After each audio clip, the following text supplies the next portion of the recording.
정보가 있는 시사 토크쇼 장윤선의 팟짱.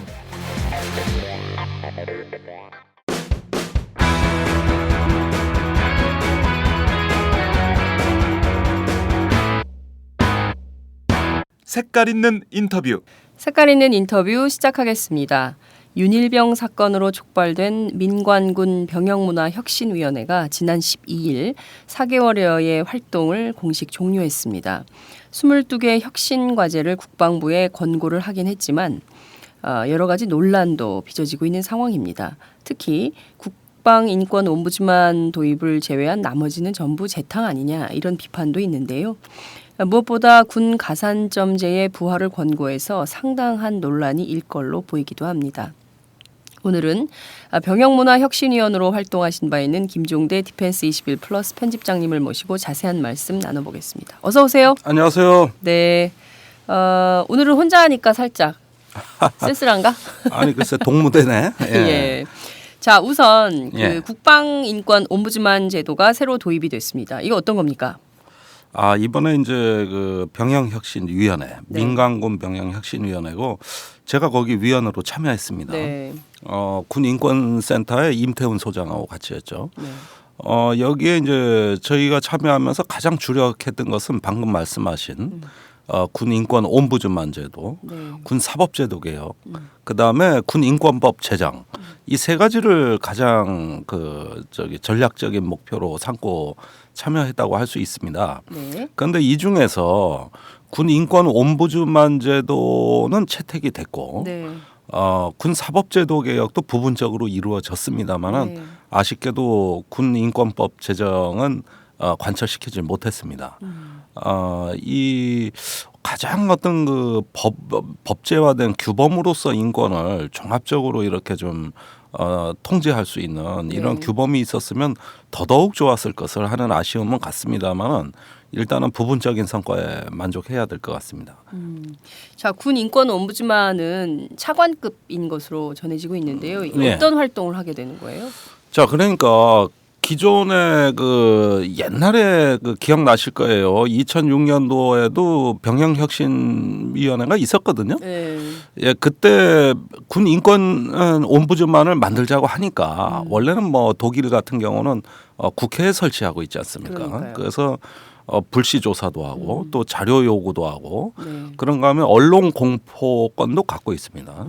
예, 이런 걸 옴부즈만이라고 하는데 그때 당시에 그 군이 하도 반발이 심해서 결국은 국무총리실에 이제 국민권익위원회 네. 예, 여기에 설치하는 것으로 절충을 봤어요. 그 조직이 지금 유명무실화됐습니다. 일개 과 정도도 안 되는 인력에 있는지도 몰라요, 사람. 있는지도 몰라요. 사람들이 네. 거기 뭐 별로 제보도 안 하고. 예, 또 있다면 국가인권위도 있는데 왜 거기 갖다 거기다가 놨나 몰라. 예. 그래서 유명무실화됐어요. 그래서 이번에도 총리실에 설치하는데 이제 국민권익위의 기존 조직을 흡수해가지고 네. 예, 차관급 기구를 만들어서 역시 독일과 같이 불시 조사권 또 어떤 그 조사권, 네. 예, 그 다음에 여러 가지 어떤 독립성을 유지하는 독자적 활동을 보장하는 걸로 한번 강화시켜 보자.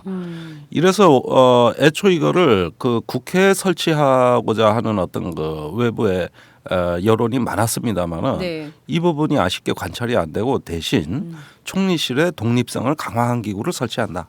예, 이것으로 절충이 됐습니다. 네. 실제로 보면 불시 조사권 정도만 있고 언론 공포권이나 독일처럼 하자면 말입니다. 이런 거는 독일만은 사실 못하죠. 네, 독일만은 못하고 일단 조사권 정도 아주 그 초동적 수준의 예. 그 인권 옴부즈만 제도가 도입이 된 것이다라는 평가를 해주신 것 같은데요. 네. 이것만 있어도 좀 그러면 윤일병 사건 같은 건 좀 예방이 가능한 건가요?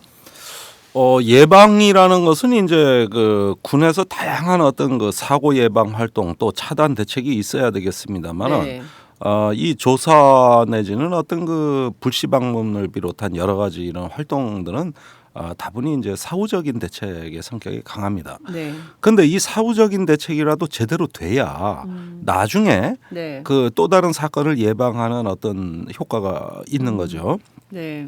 그런데 역시 이것마저도 추진할 때 군에 상당한 어떤 그 반발이 있었어요. 예. 네. 예를 들면 어떤 반발이 있었습니까? 그러니까 그 병영에 이제 불시에 쳐들어와서 조사를 한다는 게 지휘권을 약화시키고 군의 어떤 그 업무를 방해할 우려가 있다. 네. 사실 기우거든요. 그렇죠. 예, 오히려 인권 친화적인 군부대는 저희 부대도 한번 와주세요. 우리 부대 인권도 한번 진단해 주세요. 네. 예, 그러면서 외부의 전문가들 만나고 싶어요. 이럴 수도 있는 거 아닙니까? 그렇죠. 예, 이런 열린 게 군대라면. 열린 군대라면 외국에 가면 그렇지 않아요? 그렇죠. 예, 사실은 그런 제도 자체가 필요가 없어요. 외국 군대는. 그럼에도 불구하고 2중, 3중 이런 장치를 마련한 거예요. 네. 예, 대표적으로는 독일과 스웨덴입니다. 그런데 이것이 업무 방해다, 뭐다 이런 어떤 그 지휘권의 어떤 그 침해할 우려가 있다고 해서 네. 군의 어떤 그 본질을 침해하지 않는 범위에서라는 한 줄을 넣어주었습니다. 그러니까 이게 참 결국은 군과 이게 합동으로 만드는 어떤 개혁안이기 때문에 네. 시민단체 어떤 시민의 압력과 군의 어떤 의견을 종합해서 위원회가 해야 되다 보니까 결국은 뭐 타협과 절충을 시도할 수밖에 없는데 그 한 줄이 들어갔어요. 네. 그러면 이 옴부즈만은 또 군 출신이 하는 겁니까? 민간인이 하는 겁니까? 그렇지는 않습니다. 이 선발에 관한 것도 네. 이 지금 뭐 국방부가 임의적으로 임명할 수 없게 외부의 어떤 전문 기관 또는 네. 어떤 국회 이런 어떤 그 심지어 시민단체까지 추천을 받아서 그 위원장과 조사위원들을 편성하는 완전 독립적인 형태로 독립기구 형태로 그렇습니다. 되는 예, 거예요. 독립기구 형태로 이것이 운영돼야 되는 것인데 사실 저는 개인적으로 격세지감이라고 느끼는 게 이런 안을 그나마 군이 받아들일 수 있었던 것도 네. 이번에 윤일병의 죽음이 아니었으면 이거 과거 같으면 꿈도 못 꿀 일입니다. 사실. 그런 면에서 부분적인 성과에 일단 만족할 수밖에 없는 처지다. 네. 제가 위원으로서 조금 더 강하게 밀어붙였으면 하는데 저도 막상 안에 들어가니까 마냥 그 우리 주장만을 고집하기도 어렵고 그래서 이런 정도로 절충을 받다는 양해의 말씀을 드립니다. 예. 네. 국방부가 의외로 좀 센가 보죠. 내부에서는 주장이 할 말 아니, 별로 뭐. 없어 보이는 조직 같은데 요새 하는 거 보면. 아니 할 말은 없지만 네. 결국은 실행을 하고 이걸 수용해야 되는 당사자는 군이 아닙니까? 네. 결국은 외부에서 가가지고 뭐 우리가 저기 어떤 거 뭐 대학을 어딜 가자 뭐 대학원을 어디 가자 이런 진로는 얘기할 수 있지만 공부는 군이 해야 되는 거잖아요. 네. 결국은 그 현실을 외면할 수는 없는 거죠. 그러니까 군이 어디까지 수용 가능한가를 보고 계속 협상을 하는 거죠. 예, 그것이 이렇게 나왔는데 원안은 국회에 설치하는 거였어요. 네. 예, 총리실이 아니라. 국회에 설치해야 그나마 좀 독립성이 보장될 수 있을 것 같은데. 그 독립성이라는 효과는 국회에 설치되는 것이 가장 크다고 봐야 돼요. 네. 그런데 그 국회에서도 의견이 이게 갈렸습니다. 또 사실 이미 국회에 설치하는 것으로 옴부즈만 입법 발의가 돼 있는 상태예요. 국회에서. 네. 예, 그렇다면 위원회 안은 이렇게 권고가 됐지만 국회에서 더 강력하게 해주신다면은 국회 소속으로 바뀔 수도 있는 겁니다. 네. 저는 오히려 그렇게 하길 바랍니다. 알겠습니다. 옴부즈만이 도입이 됐으니 그나마 윤일병 사건 같은 걸 최소한도 네. 예방할 수 있는 좀 응급조치, 응급조치 정도는 마련을 했다. 이렇게 평가를 좀 해도 될까요? 자, 이 위원회 활동은 응급 환자에 실려온 군을 심폐소생술을 했다. 심폐소생술. 네. 그래서 일단은 살려놨다. 네. 그러면은 또 심장마비 올지 모르는 거 아니에요, 그죠? 그렇죠. 언제 네. 또 올지 모르죠. 또 뭐 언제 뭐 무슨 일이 있을지 알아요. 그런 걸 제거하는 치유와 건강 관리는 그건 이후에 더 과감한 게요. 이런 걸 통해서 하는 것이고 네. 지금 인권에 대한 감시 장치를 서둘러 만든다. 사법제도를 개혁했다. 솔직히 말해서 심폐소생술입니다. 이것마저 안 하면 이제는 국민들 분노가 폭발해서 감당할 수가 없어요. 그렇죠. 그 점에서 군이 기존에 갖고 있던 어떤 그 기백이 꺾인 거예요, 사실은. 그 일부 양보를 한 거고 네. 우리는 또 일부 군의 현실을 본 거죠. 사실 이런 혁신 과거에 얘기했으면 어떻게 되느냐. 저 종북 좌파가 군을 와해시키기 위한 음모라고 봤어요. 지금도 그렇게 얘기하는 사람들이 있어요. 저 예비역 장성들. 네. 지금도 그렇게 얘기를 하는데 그나마 이번에 윤일병 사건으로 완전히 여론의 궁지에 몰린 군이 네. 어쩔 수 없이 양보한 측면도 있다. 예, 그런 만큼 이번에 윤일병 사건이 한국 사회에 던진 또 한국군의 어떤 그 던진 메시지라는 거는 제가 국방 25년째 하는데 이렇게 한 방에 군을 그냥 아나키한 상태로 몰아가는 건 난 생전 처음 봤어요. 네.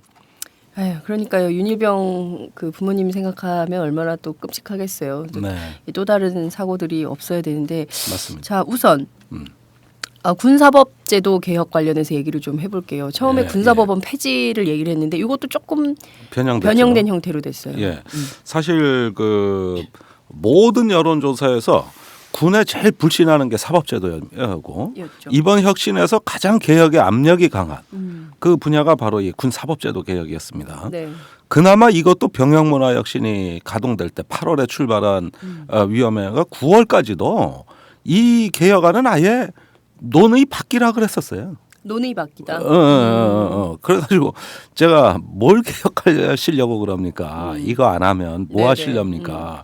그러다가 이제 각종 여론조사가 나오고 언론이 하도 떠들어주니까 야 사법제도 이제 좀 그러면은 개혁안을 짜자 이렇게 된 겁니다. 그런데 원래는 이제 그 군사법원을 완전히 폐지하고 네. 모든 어떤 군의 어떤 그 사법적인 절차는 민간으로 이양하는 즉 민간 군사법원이 담당하는 것이 네, 가장 어떤 이상적인 개혁안으로 제기가 됐었죠. 네. 그래서 사실 그 군에서는 검찰 기능 즉 기소만 하고 나머지 판결은 민간에 맡기는 게 어떠냐. 현행 지금 우리나라의 군사법원이라는 걸 보면은 우선 그 숫자도 방만합니다. 민간 법원이 60개인데 군 법원은 83개예요. 그러니까요. 그런데 군사법원 사건 처리 숫자는 민간 법원의 5%밖에 안 돼요. 그러니까. 이렇게 방만한 그 군사법원을 사단별로 유지하면서 사단장이 심판관을 임명해 가지고 재판장을 비법조인 자기 부하를 시키고 그다음에 재판 전반을 관할하면서 네. 그 판결마저도 확인 감경 조치권이라 그래서 형량을 감경시켜 버린단 말입니다. 네. 예. 이래서 원님 재판이란 소리 나온 거 그러니까요. 아닙니까? 네. 그래서 이거를 그러면 군사 재판을 폐지하는 것이 어떠냐? 이게 이제 노무현 대통령 시절 2006년에 국가사법제도 개혁안에 다 들어가 있던 거예요. 네. 네, 그래서 그걸 다시 하느냐 마느냐 문제였어요. 그러니까 이 안도 결국 절충이 됩니다. 어떻게 되느냐? 일단 군사법원은 존치한다. 군사법원은 존치하는데 독소 조항을 없애자. 그래서 사단장이 왜 재판관 지정하고 네. 감경권 행사하고 심지어 수사관 임명하고 검사 임명하고 자기 혼자 다 해먹잖아요. 그러니까요. 예, 이거를 없애자. 그래가지고 심판관 제도는 폐지하기로 했습니다. 원칙적 폐지인데 네. 여기서도 또 군이 강력히 요구하는 사항이 있었어요. 고도의 군사기밀 사건이 있어요. 뭐 예컨대 흑금성 사건이다. 뭐 정보사 뭐 대북 공작 사건이다. 네. 네. 이런 경우는 좀 봐줘야 되지 않느냐 해서 그것만 빼고 나머지 일반 범죄 전체 예를 들어 뭐 폭력, 상해, 뇌물, 음주 뭐 많지 않습니까? 네, 성폭력 네. 이런 것들 일반 범죄 전체는 심판관 제도를 폐지하는 것으로 그다음에 관할관 제도 이것도 역시 기존의 사단장이 자기 사단 내에서 다 해먹는 거였잖아요. 네. 이러니까 제 식구 감싸기를 한단 말이에요. 그래가지고 피의자가 군 간부인데 그 사단의 장군이 재판장이 돼서 보니까 내 아는 놈이네. 쟤 알고 보니 착한 놈이야. 이래가지고 거기 군 법무관들 판사들이 이건 뭐 실형까지 가야 됩니다만 집행유예까지는 가능하지 않냐. 뭐 이런 얘기가 나오면 집행유예 해도 되지. 이러면서 실형을 주기로 한 걸 지가 혼자 바꾼다든지. 이래가지고 참으로 그 목불인견 눈 뜨고 못 보는 이것 네. 좀 없애야 되는데 이러려면 사단의 군사법원을 폐지해서 네. 관할관을 군단급 이상 사단 군 사령부 이상으로 옮겨야 되겠다. 네. 이래가지고 군사법원을 대폭 통폐합하고 줄이고 그 해당 부대의 그 장군이 그 재판에 재판장을 맡지 못하도록 네. 예, 관할관을 격상시켜 버리는 겁니다. 이렇게 하면은 이해관계자들의 연결고리를 끊어놓을 수 있으니까 이것도 하나의 독소 조항을 차단하는 이런 어떤 그 좀 의미 있는 조치는 있었다고 봐요. 네. 이런 어떤 그 군사 법원에 관한 개정 사항이 있고 네. 또 수사 단계에서의 개정이 있습니다. 이 수사 부분도 단계. 저도 부분적인 성과가 있다고 보는 부분인데 네. 그 검찰관들이 아주 무능해요. 이번 윤일병 군 검찰. 사건. 예. 네, 그렇죠. 보면 사단 그 검찰관이 부임한 지 열흘밖에 안 된 중위가 첫 번째 맡은 사건이 윤일병 아닙니까? 그러니까요. 그러니까 어떻게 돼요? 맞아서 쇼크사로 사망한 윤일병을 음식물이 걸려서 질식사다. 그러니까요. 그런데 지가 사실관계를 확정할 능력이 없어요. 열흘밖에 안 된 중위 검사가 아는 게 뭐 있어? 그러니까 그 헌병대나 기무사가 올리는 그 보고서에 의존해서 사건을 처리하고 육군본부에 조종을 받는단 말입니다. 그렇죠. 이러다 재판 엉망이 돼가지고 군 인권센터에 덜미를 잡힌 거 아닙니까? 그렇죠. 그래서 이런 어떤 중요 사건인 경우에도 사단에 이런 검찰관 행사를 맡기고 방치하는 것이 아니라 상급기관에서 관할하는 것으로 이것도 역시 바꿔서 군 수사에 있어서 공정성, 전문성 강화 이런 부분에 대한 여러 가지 조치들이 들어가 있습니다. 네. 그 전반적으로 보면 상급기관에서 군사법원 그러니까 문제가 됐을 때 뭐 수사나 또 판결이나 뭐 이런 것들을 대부분 3급 기관에서 하도록 이렇게 조치한 것 같은데 예컨대 이러면 공안 사건에 대해서는 여전히 군이 어떤 그 재량권을 가지고 하게 되는 이런 상황인 거죠. 그러니까 군사법원이나 어떤 군사법 체계의 골간은 사실은 유지가 된 겁니다. 그러니까요. 그 내부에서 그 부대 단위로 이루어지는 제 식구 감싸기 이런 어떤 그 행태들을 그 틀 내에서 개선을 하자. 이래가지고 독소 조항을 가급적 없애는 방향으로 개혁이 된 것이지. 네. 이 사법 처리 절차 자체는 사실 군에 그대로 남게 됩니다. 그런데 공안 사건이다, 무슨 어떤 정치적인 성향의 사건이다 이런 경우에는 이런 어떤 개혁안 갖고는 사실 미흡할 거예요. 네. 굉장히 미흡합니다. 그럴 때는 외부 감시기관, 뭐 옴부즈만이라든가 국가인권위원회 또는 국회 감시 기능들이 이제 가동이 돼야 되겠죠. 결국은 하나의 개혁으로 모든 문제를 이룬다는 것은 사실은 욕심이고 네. 여러 어떤 국가의 기능들, 제도들이 이것이 어떤 그 상호 유기적인 관련 하에서 효과를 볼 수 있지 않은가 생각이 들어요. 알겠습니다.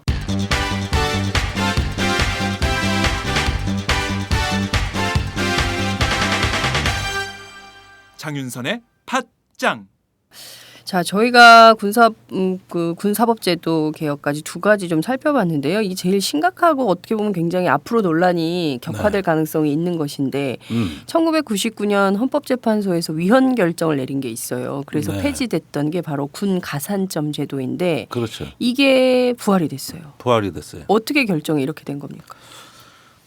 이게 그 병영혁신위원회 위원이 무려 110명입니다. 그러니까요. 많죠. 엄청 많아요. 저는 110분의 1이에요. 그런데 거기서 군 가산점 제도에 대해서 문제 제기하면 거의 미친놈 취급하더라고. 도대체 그 제도가 왜 이상하냐는 거죠. 그러니까 이제 우리가 기댈 수 있는 건 110명이 다 남자죠. 아닙니다. 꼭 그렇진 않아요. 상당수가 여자입니다. 뭐 어떻게 돼요, 성비는? 물론 남자가 더 많아요. 근데 성비는 이번에 병사 어머니들이 대거 들어오셨고, 거기서 이제 여성들이 있었고, 여성가족부가 들어왔어요. 그 다음에 이제 대학생 중에서 이제 군 관련 NGO 활동을 하는 뭐 남학생, 여학생 다 네. 들어왔고, 네, 네. 또 일부 대학 교수분들 중에서 이제 뭐 정신과 의사라든가 뇌과학자, 또 심리 전문가 이런 어떤 그 여교수들, 네. 교육학 교수도 들어왔고 윤리학 교수도 들어왔고 사실 멤버 자체는 굉장히 짜임새 있습니다. 사회 각계 전문가들이 다 들어왔어요. 그 110명 안에. 네. 이 110명 중에 참으로 다양한 어떤 관점, 다양한 전문성, 다양한 성비가 있기 때문에 이거는 논란의 대상이 안 된다고 봅니다. 심지어 주한미군까지 들어왔어 자문위원으로. 진짜? 주한미군 그 여기저기 그 선임하사라 그래야 되나? 총 그러니까 그 주임 상사 우리로 얘기하면 그분까지 들어왔으니까 아주 뭐 다양하게 구성이 아니 다 됐네. 끌어맞어. 그러네. 이거 저기 국방부가 이번에 됐다고. 예. 그 민간군이라고 꾸려놨다고. 예. 또 박근혜 대통령이 방방 떴거든요. 그랬죠. 그 국방부까지 쳐들어와 가지고 뭐라 그랬습니까? 또 다시 부모의 가슴을 짓밟는 이런 행태가 되풀이되면은 지위 고하를 막론하고. 여기서 또 일벌백계야. 하여간 이 양반은 일벌백계라는 말을 입에 달고 다녀서 나중에 백벌백계가 되게 생겼어. 일벌백계도 여러 번 얘기하면 일벌백계가 아니잖아. 그렇죠. 그러니 어떻게 하겠어요? 다 끌어마야 되잖아요. 그러니 심지어 저같이 좌파 소리 듣는 저까지 끌려갔으니까 임태훈 소장하고. 네. 그러니까 모이기는 제대로 모였다고 봐야 되겠죠. 그런데 대부분 거기에 불려 나오면은 또 막상 국방부 눈치 보기를 많이 합니다 사람들이. 그래서 여러 가지 어떤 또 군하고 건설적이고 민주적인 토론을 해야 되는 입장에서 이게 또 시민단체하고는 다르단 말이죠. 네. 그런 점에서 뭐 여러 가지 복잡한 사정이 있었다 이런 정도로만 말씀드리겠습니다. 그런데 이 군 가산점 제도가 이렇게 그러니까 이를테면은 이미 헌재에서 위헌 결정까지 난 것을 다시 소급해가지고 하겠다고 하는 것은 어떤 뜻이 있는 겁니까? 자, 물론 저 같은 경우는 상당히 반대했죠. 네. 이 헌법재판소의 판결을 유심히 보면은 군 가산점 제도 자체는 위헌이라고 볼 수 없으나 그 적용 범위가 과다해서 평등권을 침해하는 수준에 이를 때에는 이것은 위헌적 소지가 있으므로 그렇죠. 당시에 그 군 가산점 제도는 폐지하되 네. 어떤 다른 제도적 보완책을 강구하는 것에 대해서는 여지를 남기고 있어요. 그렇다면 이 헌법재판소 판결을 그대로 해석하자면은 가산점의 수준을 낮추고 네. 그다음에 횟수도 제한해서 군대 갔다 왔다는 이유 하나만으로 어떤 몇 번의 시험에 무제한적으로 이걸 갖다가 무차별적으로 적용받는 것은 이것은 불가한 것입니다. 네. 그러다 보니까 이번에도 여러 가지 법리 해석이 있었습니다만은 그렇다면 그 수준을 낮추고 응시 횟수도 제한을 함으로써 네. 거기에 어떤 제한 조항을 대면은 위헌이 아니다 이렇게 이제 해석이 됐던 것이죠. 네. 물론 그것은 문자적인 해석을 보자면은 맞아요. 그러나 사회적인 시각에서 볼 땐 무슨 문제가 있느냐면은 군에서 어떤 그 복무했다는 이유로 여러 가지 어떤 그 불이익을 받는 거는 군이 보상을 해줘야 됩니다. 근데 군이 자꾸 사회에 떠넘겨서 다른 사람들이 혜택 보고 있는 걸 뺏어서 군에게 준다. 그렇죠. 이 발상이 잘못된 것이거든요. 물론 이번에는 옛날 가산점 제도와 달리 가산점도 2% 이내. 네. 그러니까 또 응시 횟수도 5회 이내. 네. 그것도 또 군에서 각종 어떤 부적격 또는 어떤 그 범죄 연루자는 또 배제 뭐 이런 여러 가지 어떤 그 조건을 달아가지고 상당히 과거에 비해서는 제한된 의미의 가산점인 건 맞습니다만 네. 그러나 이것이 이제 사회적 반발을 초래하는 건 뭡니까? 왜 남이 먹는 떡을 뺏어서 얘한테 주냐는 거예요. 떡을 주고 싶으면은 그냥 군대 내에서 줘라. 줘야지. 돈으로 주건 아니면은 뭐 여러 가지 어떤 그 다른 혜택을 주건 아니 군대에서 못 해준 걸 왜 사회에다가 자꾸 이렇게 떠넘기는 식이냐 이게 이제 사회적 논란이 되는 거거든요. 그렇죠. 그러니까 사실은 어떤 조건을 해서 어떤 그 법률 논쟁 특히 위헌 논쟁을 피해간다 하더라도 이것은 그 논쟁 자체는 뭐 불을 보도 뻔한 것이죠. 네. 다만 한 가지 요즘 여론이 아무래도 이제 군의 병영의 실상이 널리 알려지게 되면서 좀 군인들한테 동정적인 방향으로 흐르고 있는 건 사실이에요. 그것도 이제 그 여성 중에서도 어머니 같은 분들은 네. 군 가산점 제도에 적극 찬성을 하거든요. 그래서 저희가 이 문제도 과거와 같이 정말 시민들이 이런 사회적 갈등을 유발시키는 잘못된 제도라면은 결연히 반대할 수도 있습니다만은 상당히 많은 또 찬성 여론이 있는 걸 봤을 때 마냥 반대하기만도 어렵다. 그렇다면 이제 이거 수준을 낮추는 방향으로 작업을 했죠. 자, 이렇게 돼서 그럼 1년에 몇 명이나 혜택 받느냐? 불과 몇 명 안 돼요. 100명도 안 돼요. 100명이 안 돼요? 예, 100명도 안 돼요. 가산점 제도로 혜택 받는 사람이 100명이 안 된다고요? 100명이 안 돼요. 정말요? 예, 그걸 그러니까 합격이 되는 제가 네, 얘기하는 네. 것은 그것으로 인해서 합격해서 네. 취업을 하게 되는 여기까지 얘기하는 겁니다. 자, 그렇다면은 오히려 다른 문제가 있는 거예요. 네. 이렇게 실효도 없는 대책을 왜 그 막대한 비용을 초래하는 사회적 갈등까지 감수하면서 하느냐는 거예요. 그다음에 이것이 군 장병들에게 마치 큰 혜택을 베푸는 것처럼 그렇게 호도하느냐는 겁니다. 이게 더 큰 문제가 아니냐 말이에요. 실제 혜택도 없는데 이 제도를 하면서 이 정도 했으니까 이것은 큰 혁신안이다라고 네. 주장을 하려고 한다는 거죠? 그렇죠. 아니 혁신이라는 거는 절대 다수가 체감할 수 있고 네. 또 무언가 그 변화를 느낄 수 있는 안들이 돼야 되는데 이상하게 이 문제가 이데올로기화 돼가지고 어쩌면은 여성 단체가 반대하니까 군이 더 추진하는 걸 수도 있습니다. 그 여성 단체 또 사회 어떤 그 NGO들이라든가 뭐 그들이 보기에는 종북 좌파 같은 사람들이 이거 더 반대하거든. 한겨레 신문이 더 반대하거든. 네. 조선일보 찬성하는데 그러니까 어떻게 돼요? 이걸 추진하는 관성이 생겨버린 건데 실제 이것이 되든 말든 얼마나 많은 사람이 혜택을 받겠냐는 거예요. 글쎄 저는 그거는 좀 생각이 다른데 우선 김광진 의원이 낸 이를테면은 뭐 군대 그 전역할 때 그 사회 적응 비용으로 한 인당 뭐 300만 원씩 지원해 주자. 네. 이런 건 굉장히 좋은 방안일 수 있을 것 같아요. 왜냐하면 군대에서 사회하고 단절됐던 네. 기간 동안 어떤 그거를 보상하는 차원에서 그런 제도는 좀 필요하겠다라는 생각이 좀 들지만 사실 지금 전부 취업이 안 되는 시대잖아요. 네. 전부 취업이 안 되는 시대에서 군대 갔다 왔다는 이유만으로 취업 시험 볼 때 만점에 2% 이내로 가산점을 부여해서 5번이나 혜택을 준다. 이것은 이를테면 그 물론 이제 수혜자가 100명도 안 된다라고 얘기를 하시지만 실제로 이게 입사해서 들어갈 때 차별이 생기고 들어가서 또 급여에서도 차별이 생기고 인사 승진에서의 차별이 생길 수도 있는 거죠. 자, 이 문제에 대해서는 하도 사회적 논란이 많아서 우리 여성정책연구원에서 나오신 분이 네. 또 이걸로 시달려가지고 꼭 귀찮아서 해주고 싶다 자기도 이럴 정도까지 갔는데 네. 말씀하신 그 사회적 차별의 문제는 말입니다. 그 저는 이렇게 생각합니다. 사실은 무엇을 차별이라고 보느냐? 이 여성들은 그 어떻게 보면은 군대 갔다 온 남자들의 반론은 이거죠. 군대 갔다 오는 동안에 여성들은 취업 준비를 더 했기 때문에 그만큼 유리하다.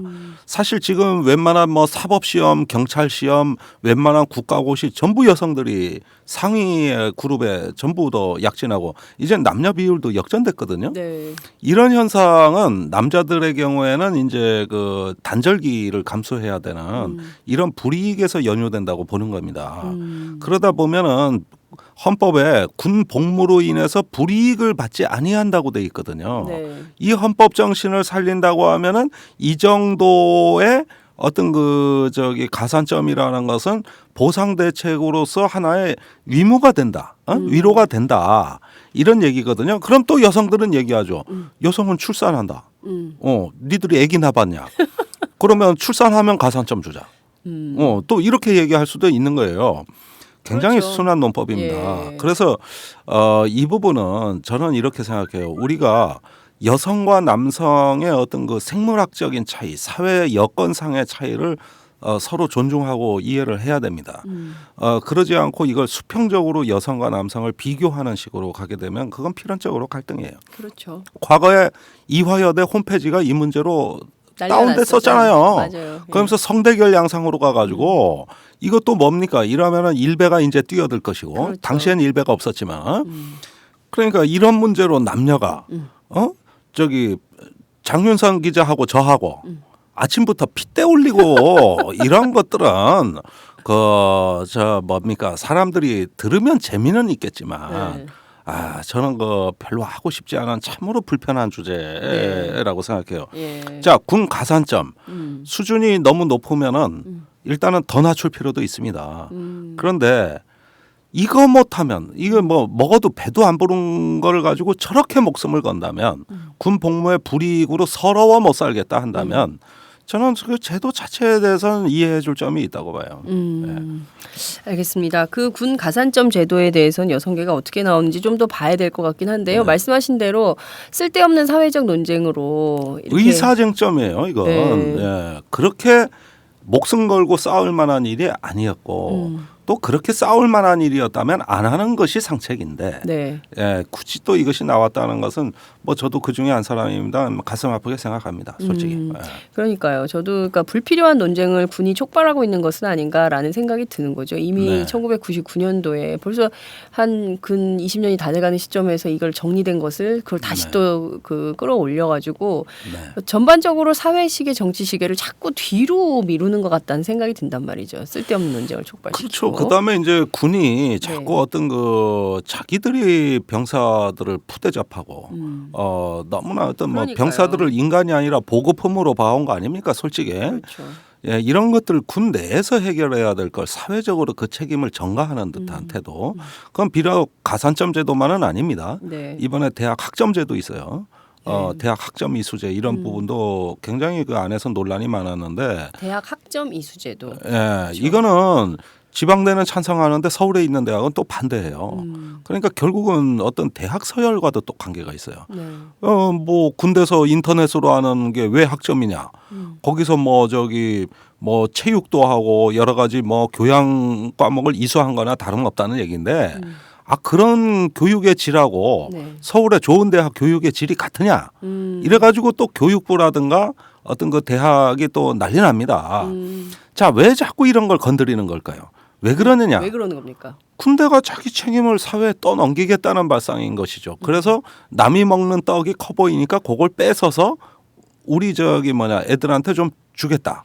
이렇게 저기 먹는 거를 목구멍으로 넘어가는 걸 다시 손 집어넣어서 끄집어내겠다는 식의 이런 식의 자꾸 발상을 하니까. 이 국방부의 꼼수를 좀 세게 지적을 해 주셨어야 되는데 그러기에는 110분의 1이라서 그게 안 됐구나. n분의 1이라서. 쉽지 않았어. 아니 저는 제 네. 개인적으로는 사법제도나 이런 어떤 제도 개혁에 관심이 많았어요. 기존에 있었던 재탕 삼탕 그것들은 네. 아유 국방부가 하든지 제가 보기엔 별 실효도 없고 네. 그다음에 이번에 개혁안의 90%가 네. 관리 대책입니다. 그러니까요. 그런데 우리 군대 병형의 문제가 뭡니까? 우리 그 군 초급 지휘관들 보십시오. 네. 유치원 보모도 저렇게 못해요. 병사들 먹고 입고 자고 생각하고 임무 수행하고 24시간을 돌봐야 되잖아요. 그 많은 지침이 훈령, 규정, 각종의 어떤 혁신안 아이고 배가 산으로 갈 판이에요. 여기서 지금 군대 전 인권의 최대 사각지대가 초급 간부들이라고 생각합니다. 네. 그 사람들은 위에서 찍어 누르지 병사들 치고 올라오지 중간에 자살자가 많아진 게 가장 특이한 게 초급 간부예요. 이것도 오늘날 병영의 아주 특이한 현상이거든요. 그런데 혁신을 한다고 또 대책을 만들어 놓으니까 어떻게 되느냐? 네. 보자고요. 자, 병사들 자유 시간에 국회에서는 바둑 뛰게 하자고 바둑 예산을 국방위에서 4억을 증액시킵니다. 바둑? 그게 전략 전술에도 도움되고 인성 교육에 도움이 된대. 아. 그다음에 저기 그 또 문화체육관광부하고 해가지고 이미 병사들의 그 도서 보내기 운동이 100억대 예산 규모로 시행되고 있는데 네. 모자라다고 혁신위에서 또 8억을 증액하고 그다음에 독서 코칭 시스템을 만든다는 거 아니야? 네. 자격증도 주고. 네. 자, 이런 것도 만들어야 되고 그다음에 동아리 활동을 시키자는 겁니다. 군대 안에서요? 군대 안에서. 그러면 뭐요? 댄스 동아리, 스포츠 동아리, 뭐 영어 학습 동아리 이런 거 해야 되고 그다음에 PC방 이용 자유롭게 하고 원격 저기 수강하자 그러고 자 이런 것들 다 하나씩 겹쳐봐요. 하나하나는 일리가 있지. 그런데 저기 이미 그러지 않아도 관리 대책이 비만 상태인데 네. 여기에다가 자유 시간이 있으면은 그나마 부족한 수면 채우기도 바쁜 일선의 전투원들에게 예. 이거 다 실적 내야 될 거 아니에요. 그렇죠. 영어 했으면 시험도 봐야 돼. 시험도 봐야 돼. 네. 이거 전부 실적 내야 될 거 아니에요. 네. 여기에 예산 투입됐으니까 감사 나올 거 아니에요. 네. 그럼 감사 나오면 잘했다는 실적 내놔야 될 거 아닙니까? 배가 산으로 가는 거예요. 그러니까 참 이게 관리 대책이 또 늘어나는 거죠. 관리를 하기 위한 관리 규정을 또 만드는 거예요. 초급 간부 또 죽어놨네. 또 죽어나는 관리해야 거예요. 되니까. 거기에다가 병사들 관리 대책 보십시오. 저기 인성 검사만 해도 입대 전에 인성 검사, 보충대에서 인성 검사, 자대 배치해서 또 인성 검사, 왜 적성 그렇게 많이 검사 하는 거야, 검사를. 하도 사고 난다 그러니까. 아. 그래 이번에 그 가해자 그 윤일병 두들겨 팬 이병장 그걸 제가 기록을 보니까 분노 조절이 안 된다고 돼 있더라고. 적중률은 높아요. 아 그래요. 예, 그걸 80% 이상 적중률에 이걸 또 감사.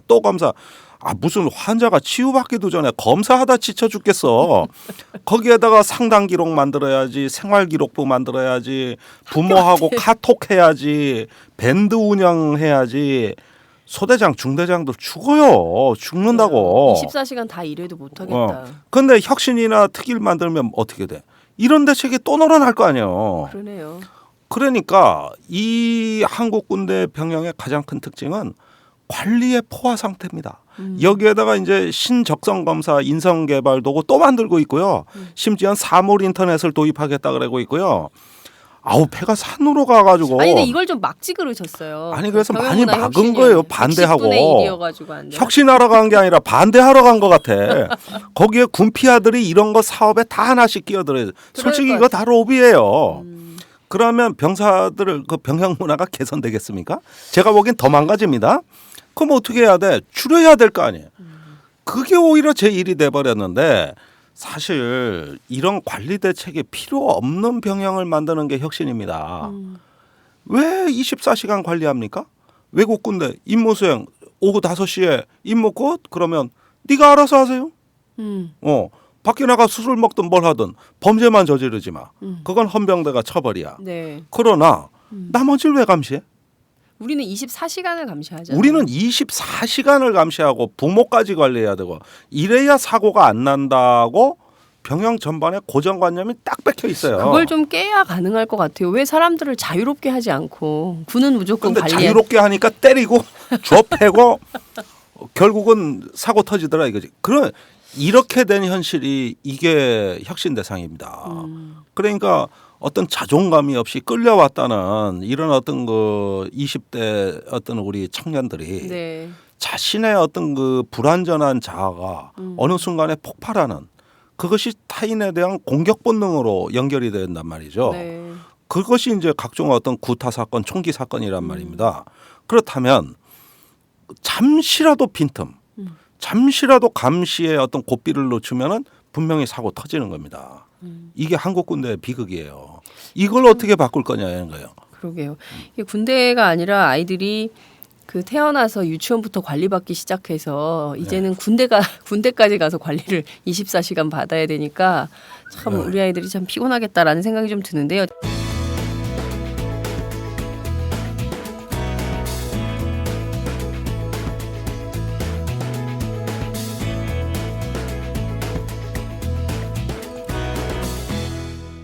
장윤선의 팟짱. 다음 거 시간이 많이 좀 되고 있어서 네. 계급 문제 잠깐 얘기할게요. 용사로 일원화? 네. 이게 좀 되면 그 위계에 의한 네. 그런 폭력이나 인권 침해 이런 게 없어질 가능성이 있는 겁니까? 자, 군대의 어떤 기수 문화, 서열 문화가 어떤 그 인간을 지배하는 자와 지배받는 자로 양분하고 네. 이런 권력의 극단적인 비대칭성이 어떤 폭력으로 연결된다는 건 우리 상식입니다. 그렇죠. 예, 이걸 없애야죠. 이런 감옥의 문을 부숴버려야 됩니다. 그런 면에서 기수와 서열을 없애자는 것은 대단히 바람직한 일인데 그런데 병사를 용사라는 계급으로 뭐 단일하게 그 한다? 참 해괴망측한 발상입니다. 우리가 1병, 2병, 상병이 있다 할 때 우리는 병장 4단계로 너무 계급이 많아요. 네. 이걸 줄이는 건 해야 됩니다. 외국 군대처럼 2단계, 3단계로는 네. 줄여야 돼요. 그러나 어떤 자기가 군대 생활을 이만큼 했다는 자부심이거든요. 이 계급 자체는 유지를 하고 인격적인 평등을 달성해야 되는 겁니다. 존중과 배려로. 네. 그러면 병사를 용사로 한다 그러면 뭐 장군들은 마왕으로 바꾸고 그 또 뭐 저기 여군들은 뭐 공주부대로 바꾸고 아니 용사 뭐 이거 뭡니까 요즘 인터넷 게임에 나오는 그 용어 용어. 아닙니까 이거 그럼 마왕으로 바꿔 그런 식으로 용사가 뭐야 용사가 이건 무슨 쿠테에 의한 아주 고리타분한 어디서 나온 개뼈다구냐고 이게 그 일부 위원회 공명심이 확정되지도 않아 네. 이상한 안을 가지고 마치 결정된 것처럼 언론 플레이를 이게 통과된 걸로 보고 한 것 같아요. 네. 근데 통과 안 됐거든? 이거 아직 통과 안 됐어요? 99% 반대예요. 그래요? 근데 그다음에 뭐 병영문화위 엄청나게 끝났어요. 이거 다 거의 결정된 사안으로 언론에 오보입니다. 보도되고 오보. 아. 참 한심한 거죠. 이거 결정된 것도 아닌데 이렇게 난리야. 이런 그러면? 식의 용사나 마왕이 중요한 게 아니라 지금 네. 그런 우리 느끼한 겉멋들 때가 아니거든 지금. 네. 아니 제도와 체질을 혁신해야지. 그러니까요. 그것도 실제로는 저기 그 용사로 바꾸면서 그 짝대기 계급장 있잖아요. 그 밑에다 화려하게 꽃무늬도 넣자 그러더라고. 나 이거 그래가지고 왜 꽃무늬야 하고 말은 중에 무궁화? 무궁화. 아 무궁화. 뭐 이런 것도 넣고 해서 멋있게 짝대기는 멋이었고 인간을 비하시킨데 아 옛날에 그 야전 잠바에 그 계급장 그거 빨간색이고 또 전투복에 노란색 그랬거든요. 네. 근데 그거 화려한 거 없애고 육군은 검은색으로 바꿨다고. 그렇죠. 아 그 이유가 전쟁터에서 눈에 띄잖아요. 군인이 무슨 뭐가 멋을 따져. 아 미군 봐요. 한미연합사령관 주한미군 사령관부터 이등병까지 저 멀리서 보면 구별이 안 돼. 똑같은 전투복 똑같은 전투복. 근데 한국군 보세요. 장군들은 혁대도 달라. 맞아요. 군화도 자꾸 올리는 거 그거 있고 뭐든 달라. 예. 지휘봉 갖고 다녀. 야 보면 똥폼 잡는 군대는 여기는 멀리서 봐도 한눈에 장군이고 네. 미군은 구별이 안 돼. 표적이 눈에 딱 보이는구만. 아 저놈을 쳐야 되겠다. 저기 볼 때. 그렇죠. 네. 그렇다면 계급정도 구별이 안 되게 자기들끼리만 소통이 되게 하지. 뭐 그러면 북한 인민군한테 나 여기 이 병장이야 이 자식들아 뭐 이렇게 보여주는 거야 뭐야. 그러니까 이런 해괴한 네. 예. 그 저기 군의 혁신하고 별 관계도 없는 똥폼 잡는 문화. 예, 이걸 마치 혁신이라고 하면 안 되나요? 이거. 알겠습니다. 자, 저희가 그 병영문화 혁신안에 대해서 살펴보고 있는데요. 무려 22가지의 혁신안이 제출된 걸로 알고 있습니다. 그런데 여전히 아까 사법제도에서 살짝 얘기하다가 못했는데 국민참여재판 되냐 마냐 이거 논란이 있었는데 이것도 아 그거 저기 검토했습니다. 네. 그 참여 재판이라는 형태는 지금 검토 중에 있고 사실 그 안을 내도록 권고했습니다. 네. 그것 플러스 군사법 모니터링단도 모니터링. 예. 네. 이게 이제 그 참여 재판이라는 어떤 그 명칭보다도 모니터링단으로 이렇게 좀 하면 어떻겠느냐 해서 실제로 국방부에는 군사법 모니터링단을 구성하도록 권고했어요. 아 그렇구나. 이것도 굉장한 좀 성과 중에 하나로 볼 수 있는 건가요? 자, 우리가 이 혁신안에 대해서 지금 국민들이 그래도 여전히 불신한다는 건 잘 압니다. 네. 이것 갖고 개혁이 되겠냐? 이것 갖고 바뀌냐? 물론 아직 멀었죠. 그러나 부분적인 성과도 소중합니다. 왜 그러냐? 이거는 윤일병이 죽음으로써 우리가 만든 그 죽음의 값입니다. 이거라도 이건 최소한인데 네. 이거라도 안 했을 때 우리가 무슨 낯으로 그 희생된 사람들을 보겠습니까? 그런 만큼 이거는 국방부가 하고 싶어 한 게 아니라 네. 이런 어떤 거 압력에 밀려서 여기까지라도 왔을 때 겨우 뗀 한 발짝이라도 소중하다. 물론 부족하지만 네. 예, 그런 점에서 어느 정도 부분적인 성과가 있었고 이것이 나중에 정책으로 구체화되는 것은 얼마든지 더 나갈 수 있기 때문에 저는 국회와 어떤 시민사회 여론이 더 개혁의 압력을 강하게 행사해 주십사 요청드리고 싶고 또 저도 앞으로 그런 활동을 하려고 합니다. 네, 국방부가 더 혁신하는 쪽으로 가려면 결과적으로는 시민적 압력이 제일 유효하지 않을까라는 생각이 좀 들기도 하는데요. 자, 끝으로 네. 어쨌든 넉 달 동안 활동을 하셨어요. 이 넉 달 동안 활동하는 동안 쭉 저희가 이제 항목별로 살펴봤는데 그 밖에도 뭐 살펴보지 못한 여러 가지 항목들이 있는데 많이 있죠. 예, 네. 이 중에서 좀 우리 청취자들이 꼭 주목해야 할 것들, 물론 앞서 지적해 주신 것 이외에 다른 것들이 있다면 어떤 네. 것들이 있는지 좀 정리해 주세요.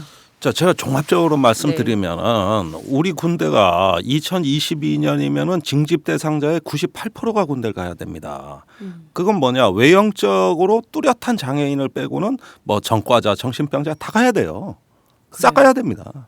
그러면 어떻게 되겠습니까? 군대가 거대한 정신병동, 불황자 집단 이런 수용소가 됩니다. 실제 그게 시작이 됐습니다. 네. 예를 들어 자살 예방자들 교육한다고 따로 수용소 만들었지 않습니까? 그린 캠프라고. 네. 여기에 연간 3,000명 입소합니다. 이게 앞으로 1만 명 수준이 될 거예요. 네. 자, 이런 군대로 가는 어떤 우리가 이미 위기는 초일기에 들어갔을 때 지금 병영혁신위원회가 한 일은 그린 캠프 운영을 개선한다든지 맞춤식 상담 제도를 구사한다든지 또는 정신 이상자, 심리 이상자를 조기 식별해서 조치한다든지 네. 이런 관리 대책이 여기에 잔뜩 들어가 있는 거예요. 그런데 그것은 어디까지나 응급실에 실려온 환자에 대한 심폐소생술이다. 네. 그러나 치유 과정은 이 위원회 이후에 남아 있다. 그건 뭐냐면 국방 개혁입니다. 네. 병력을 감축하고 부대 수를 줄여야 돼요. 그래서 이 과도한 징집의 어떤 거의 뭐 야전이 빈혈 상태로 가고 있는 이 연결고리를 여기서 끊어줘야 됩니다. 그런데 박근혜 대통령 뭐라 그랬습니까? 재임 기간 중에 병력 감축이 없어요. 그렇죠. 이미 계획된 다 하기로 준비도 다 됐던 부대 구조, 군 구조 조정 안 하겠다는 겁니다. 다음 대통령이 하려는 거예요. 그때 되면 때가 늦습니다. 네. 그러니까 이제부터 해야 될 거는 병영 문화 혁신이 아니라 국방 개혁이다. 네. 이런 점들의 또 다른 과제가 남아 있다고 볼 수 있겠고 마지막으로 네. 우리의 어떤 20대 청년들의 슬픈 자화상을 저는 봤다고 생각해요. 여러 면담이라든가 사건을 접하면서 보면은 이 경쟁의 질서가 만들어낸 수직적 서열 구조에 네. 거의 뭐 세뇌당하다시피 그러면서 어떤 유치원 때부터 군대 이르기까지 한 번도 자기 인생을 살아보지 못한 남의 언어로 규정된 삶만 살아야만 했던 어떤 다 큰 어른 다 큰 애가 된 네. 이런 어떤 우리 청년들의 불완전한 네. 자존감 이런 것에서 총체적으로 괴물이 된 방황하는 어떤 집단이 지금 우리 사회에 큰 문제로 되고 있습니다. 네. 그걸 군대에서 또 24시간 감금을 시켜놨으니 왜 사건이 안 터지겠습니까? 그렇죠. 그래서 저 감옥의 문이 부서지고 병영이 어떤 혁신되는 크게 보면은 두 가지 방향인데 폐쇄적인 집단을 개방적인 집단으로 그다음에 어떤 비공식적인 권위에 의한 집단을 법치화된 어떤 법화 과정이라고 하는 네. 이런 어떤 시민적 규범에 의한 조직으로 계속적으로 이것은 개혁이 돼야 네. 이 문제는 해결이 되는 것이지 이런 정도의 심폐소생술의 약발은 길어야 1년 이상 가지 않는다. 그런 점에서 여러 가지 진일보된 대책이 나왔음에도 불구하고 이제부터 시작이라는 생각을 갖게 됩니다. 네. 최근 제 지인의 아들이 군대를 갔어요. 네. 근데 엄마한테는 잘 지내고 있고 굉장히 좋다. 그리고 윤일병 때문에 걱정하시겠지만 굉장히 잘 지내고 있다라고 편지를 써서 보냈어요. 그런데 자기 친구에게는 야, 여긴 지옥이야. 오지 않을 수 있는 방법이 있으면 절대로 오지 않도록 해라. 이렇게 해서 보냈다는 거예요. 그러니까 부모님은 걱정할까 봐 괜찮다고 하지만 본인 친구들한테는 그렇게 얘기를 하고 있는 거죠. 그러니까 여전히 맞아요. 군대는 굉장히 우리 20대 청년들에게는 굉장히 끔찍한 공간이 아닌가. 이것을 그렇죠. 그래도 좀 지낼 만한 곳으로 바꾸기 위해서는 최소한의 말씀하신 대로 군 옴부즈만 됐지만 그밖에 군 인권법 이런 것들도 빨리 제정이 좀 돼서 네. 군대를 없앨 수 있으면 좋은데 그건 안 될 거 아니에요. 자, 윤일병이 4월 6일 날 극단적인 폭력에 노출이 되고 4월 7일 날 사망했는데 원래 4월 5일 날 부모가 면회 오기로 했 날 아닙니까? 네. 근데 그때 너무 맞아가지고 다리가 퉁퉁 부어서 그걸 보여줄 수 없어서 엄마 지금 오면 안 돼. 네. 이래가지고 다른 부모들 다 면회 왔는데 윤일병 부모만 안 왔잖아요. 그러니까요. 이래고 6일 날 이제 거의 죽도록 맞았단 말이에요. 그렇죠. 지금 부모들이 제일 아쉬워하는 것은 그날 갔어야 됐는데 그랬으면 내 자식이 안 죽었을 건데 이 얘기 아닙니까? 아까 말씀하신 부모한테 그렇게 얘기하는 것은 인지상정입니다. 네. 그 아픈 모습을 어떻게 보여줍니까 부모한테? 이래가지고 속상할까봐 못 보여주는 거예요. 더 못 보여주다. 그러다가 죽은 거예요.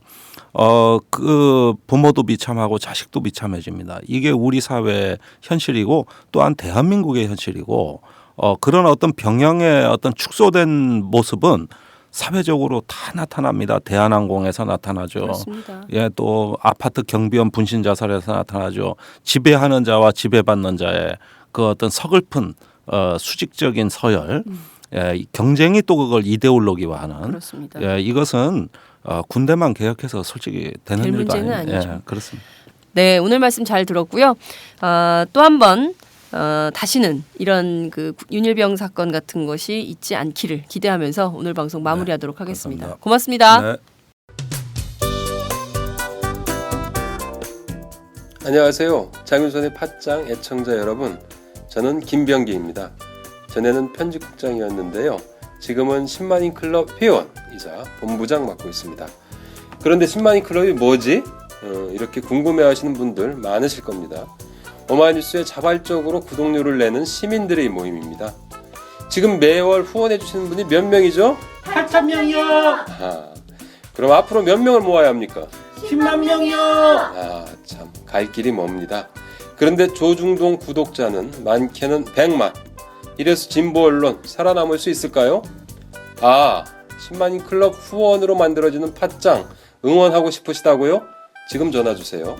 02-733-5505로 전화하셔서 내 손번호 274를 꾹 누르세요. 오마이뉴스 기사의 모든 기사 하단에 동그란 주황색 배너를 누르셔도 됩니다.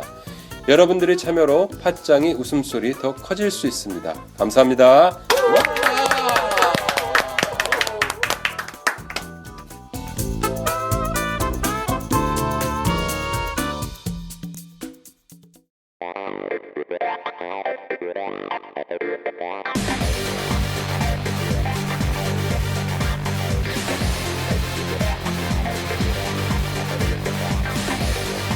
정보가 있는 시사 토크쇼 장윤선의 팟짱.